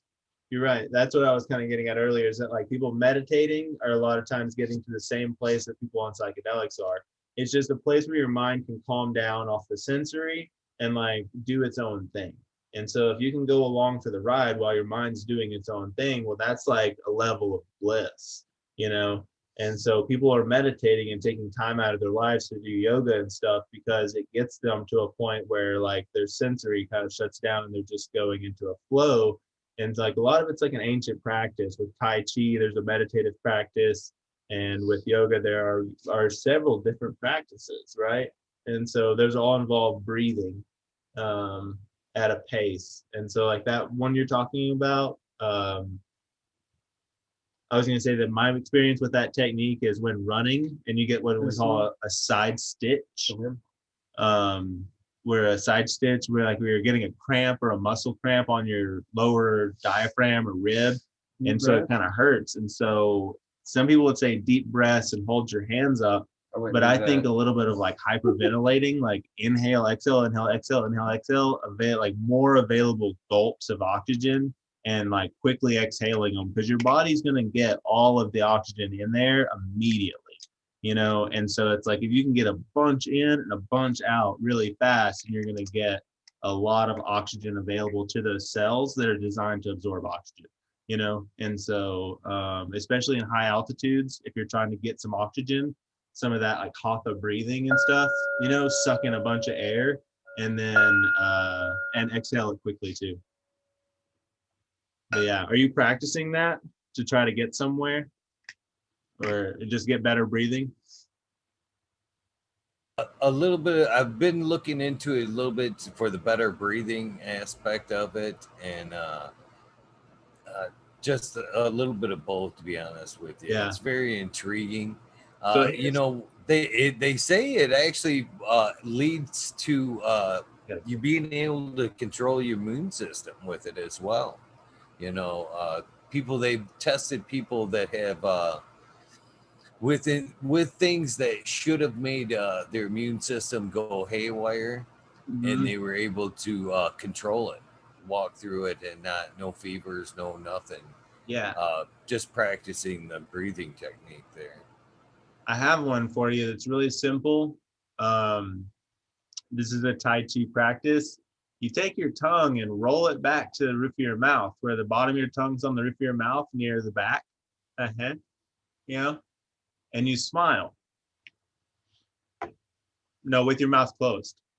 Okay. So roll your tongue back and smile with your mouth closed and inhale through your nose. And you'll feel a sensation.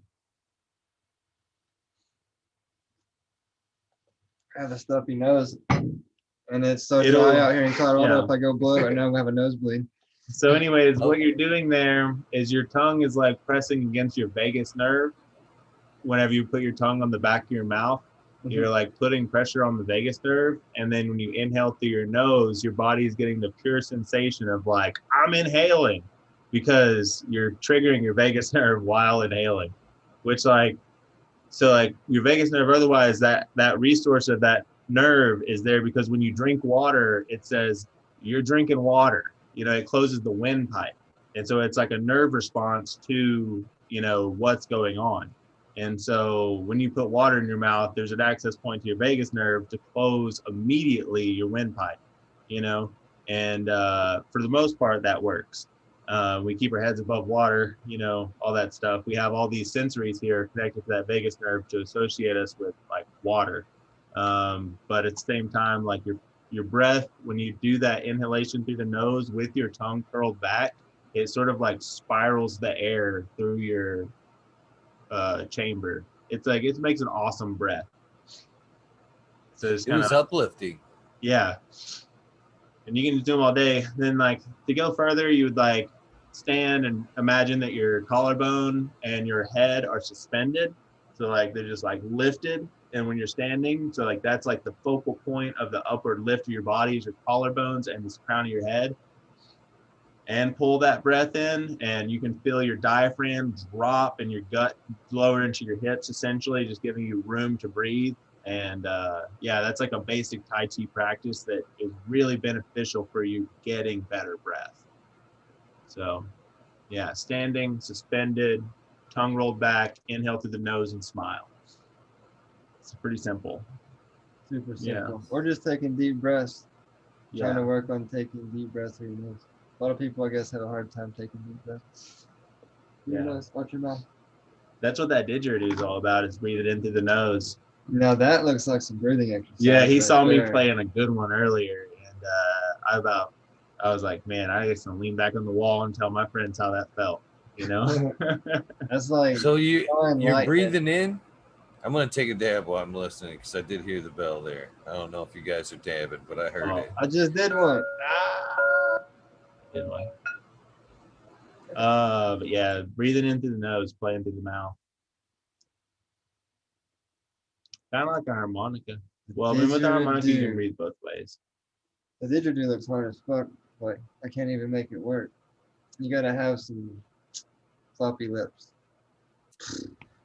So I'm also curious on hallucinating experience. Have you any of you guys had a hallucinating experience? Not necessarily with some type of psychedelics, but maybe just being in on a drum session.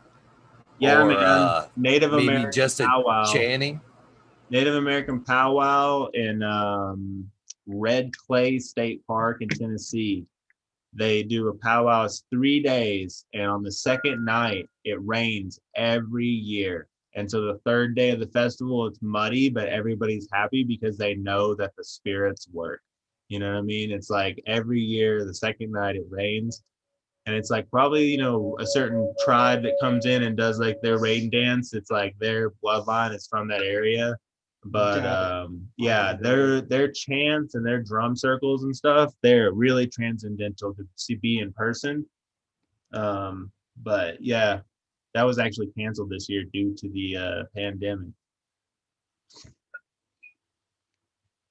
Yeah. Huh. Yeah. Yeah. But that's a good one back in the Tanasi homelands. Yeah, I've never experienced anything like that, man. I think it's just a matter of like totally freeing yourself in the experience of something like a big group. So alternatively, like I've seen the didgeridoo kind of shake the reality of sound. You want to make sure you can do it. You know? So you talk about things melting, you know, with like sound, with music and stuff, or seeing music. You hear like documentaries about 1969, whenever Hendrix would play at these bars that were serving acid, and it was all legal. Yeah. Probably up until 1969. And so yeah, there's documentaries about people talking about seeing music and seeing waves and stuff. I don't have, but and so with that, you know, yeah, the right musicians, Eagle, you know, some Native Americans that are passing down some chants, or some other ethnic tribes, you know, even church, you know, they say like those Gregorian chant is like the origin of music as we know Western music, right? I've definitely seen like not firsthand, but videos. Even through the videos, just watching the videos of some of the Tibetan and Middle Eastern assemblies there, where they're chanting and just kind of like walking in circles, and everybody's kind of chanting along. It's seems to be a very, very powerful experience. Yeah. You know what I'm saying? And I'll have harmonic and binary tones playing in the basement of the weed pack. Like how you're saying you do psychedelics and you connect with nature and you like speak their language and stuff and feel them. I feel like they need some type of vibration, harmonic or binary beat playing of some sort. They pick up on it, I think. I love a binary beat, man. I do it all the time, man. Listen to that shit in some headphones and fucking, it's a good nap. 110 hertz and 432, I believe. Same. Other cool ones to mess And with. listen, 528 quite a bit lately during my naps. Okay.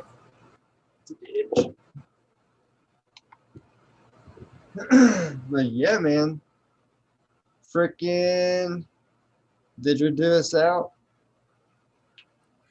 It's gonna be a good night. So you mentioned like some chants, right? Chance.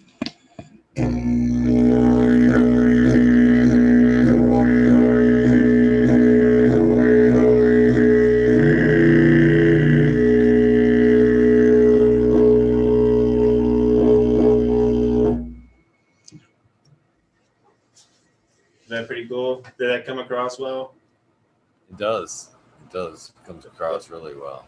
Yeah. Cool. And so like that's like one where I was kind of doing like a Sanskrit exploration and like trying to speak some Sanskrit while playing the didgeridoo, and I was able to visualize Sanskrit symbols arising in an ether, which if I got close to a tone, I could produce an ether in the darkness, and if I produced a pure tone, I could produce a Sanskrit of the ether. You know what I mean? And then as floppy lip. yeah, there's some diaphragm work, mouth work, and tongue work in there. There's like all different angles and aperture. That's the variation. All right, so like tone.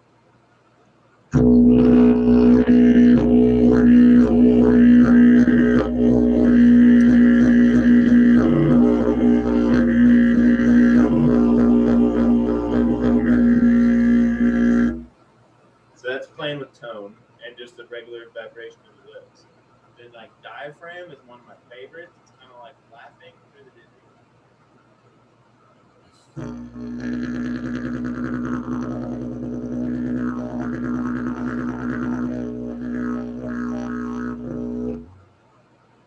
Catch that? Kind of like fun, like laughter. Yeah. So it feels good, like laughter, you know? And like ripple the diaphragm. So then it's like bassy beats.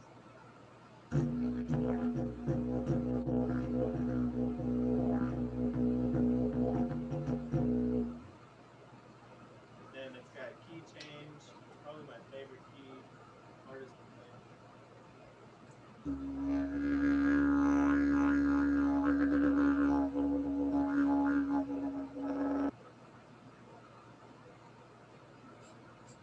Yeah. Anyways, is this the second hour?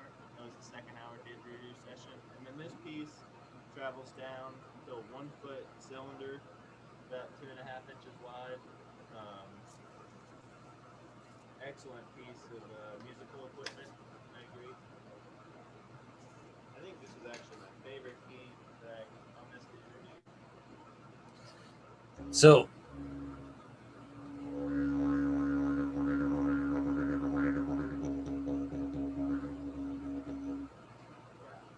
That's just a different vibration. But where is your question, Eagle? I was gonna ask that. Have you ever used it during a like a meditation while you were indulging? No. Playing that with your voice. Does it? Would it? Does it? You find? Do you find it that it intensifies the moment while you're playing and like meditating? Would you? What I find it anytime I play it is that it kind of cuts off my sensory, and that there's a vibration in the face, and so it's like it's kind of nice to just close the eyes and play. This beautiful didgeridoo reflects light really cool, so it actually makes like a really cool visual on the didgeridoo while you're playing. So you're basically seeing the whole scene wrapped around the carbon didgeridoo when it's polished. And so when you're playing and you can see people moving and lights changing and stuff, you can see that all wrapped in the cylinder, in the reflection there. So your question was, and that's kind of, yeah, there was a time when I was playing with some mushrooms. And so I made some mushrooms into a tea. I had like a whole gram or two, and I shared it with some friends while we were like in a location in the national forest, and there was lake access. So we went out on the lake on a paddle boat, so just totally cool. So I played the didgeridoo and could practice some chanting and stuff, and that's where I could say like I could see a little bit more of the sound that was being played, And so if I practiced to structure it to certain keys or tones, then I could then project a specific image in my visual spectrum. But yeah, so other than that, say like in the experience of someone with DMT, they were using some DMT, and then I had like a little residual of it there, and I had my didgeridoo. When I begin to play, the structures of things like a doorknob or a window frame or something would sort of begin to wave. Sort of like there was a 90-degree angle, it would sort of move into a peak and wave away. Or a doorknob would sort of reach across the room like a strand of spaghetti. So that was kind of cool to see that the sound was breaking down with the structures of everything that was vibrating. It was visual to me.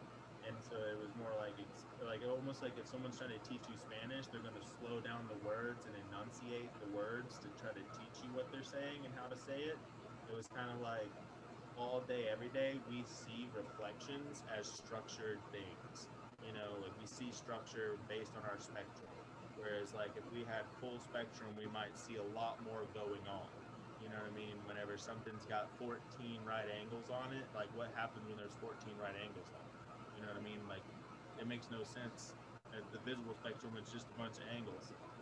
But whenever you see it like uncoded or something like that through another spectrum, and then sound being able to change that, you can see what changes and what doesn't, with sound. So yeah, maybe a little bit, Eagle. They said they can't hear us. Chat.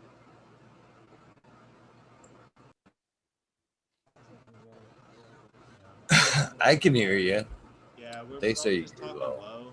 I mean, it's getting late, y'all. It is getting kind of late. Yeah.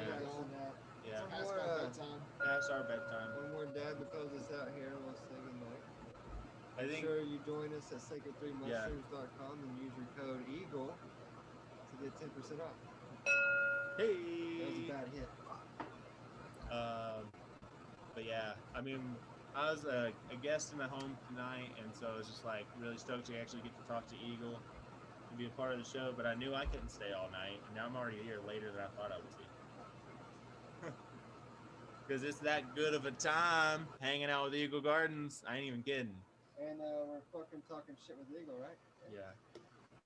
They already want a fucking Didgeridoo song, dab song. I knew it was as soon as I heard the Didgeridoo tonight. I was like, they're gonna want a Didgeridoo dab song now. It's too perfect. It's too perfect. It definitely gives like a few good breaths. You know, if you're in here inhaling the best cannabis hash of your life, and like I'm taking a big breath of air and playing a sweet beat, you know, I mean, we're kind of on the same level, you know, which is kind of in the theme of this. Like it's like meditation slash, you know, higher levels. I can see myself fucking going down from a Didgeridoo dab song. That's no bullshit. Take that big old fucking hit and be like, is that the power lines or the Didgeridoo? Oh, Didgeridoo. I'm going back in. I'm gonna have to get you a recording somewhere where it sounds really good. You guys ever hear the power lines? Do you know what I'm talking about? Power lines? Yeah. What's that? It's basically when some people call them the wah-wahs. You fucking take in a fucking hit or fucking your blood pressure pretty much spikes. You fucking being around glue, it happens a lot. We fucking you just in your ears, your head, you hear kind of a wah wah wah wah wah. You're like, oh, I'm fucking too high, man. I need to fucking step out for a second. I used to do countertops. Man, that fucking Formica glue was a bitch. And that's how you knew to fucking put the glue up for a minute, man. You got the fucking power lines. You'd be like, I've got power lines. I'll be out. Fucking just walk out for a minute there. But a lot of times when you're getting high, when I do dab, sometimes I can still fucking get the power lines. I can fucking now hear I them. know what you're talking about. Okay. Did you say you got to go look at the power lines? That's why you call it power lines? No, it's because you hear them. Like you can almost hear the power lines, the surge of the power, the wow, wow, wow. Have you ever been around high power lines when you can actually hear the transmission of? Yeah, man, nuclear power plants. No, just the power lines that run on the big boys. They're up at Scotty Hills. He's got some behind his crack. Yeah, the high tension lines that go across the lake by the power plant. Yeah, dude, you can hear those. That's scary stuff. Yeah. But Eagle, man, I know what you're talking about. I got trained in some PVC repair. You know, this is how you fix a PVC leak. But they didn't. So they didn't actually say anything about the never ever smell the fume. You know, of a PVC repair product. Like you don't want to smell it. You want to be like having a fan on it.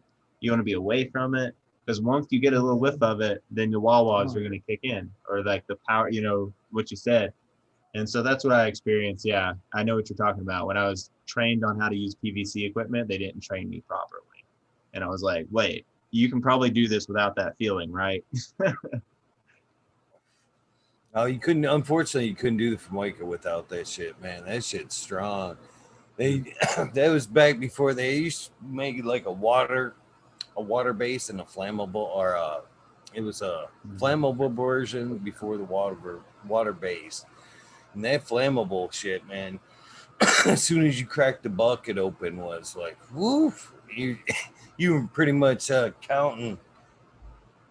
Time clock was on once you opened that bucket. It was like, hurry up, lid that motherfucker. Exactly. That's how my practices were always like, keep the lid nearby, and as soon as you're done getting a resource of it, close it, because there's just a fume cloud. Anyways, yeah, watch out for the power lines, eh?